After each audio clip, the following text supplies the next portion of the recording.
Should suicide rates determine the treatment of transgender identifying people?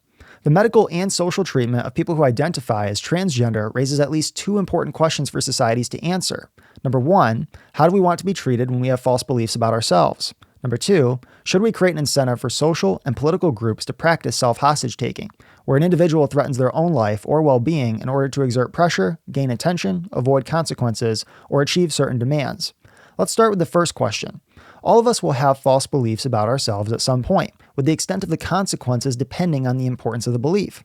For example, if I thought I was sober when I was actually drunk, the consequences could be deadly, as decisions made consistent with that belief could get me or others killed in a car wreck. Surely no one in their right mind would argue for affirming that false belief. How about another? Imagine I believed my labor was worth more than it actually was, and no one around me corrected me.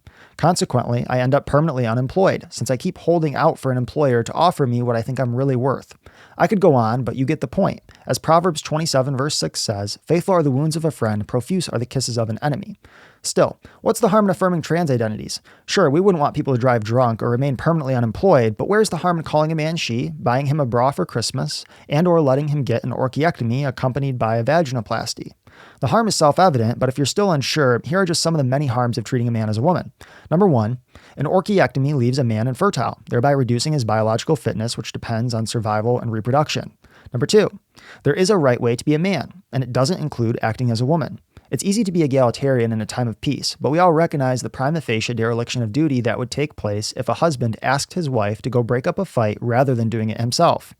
Number three, social trust is degraded when people's false views of themselves are unconditionally affirmed rather than lovingly corrected.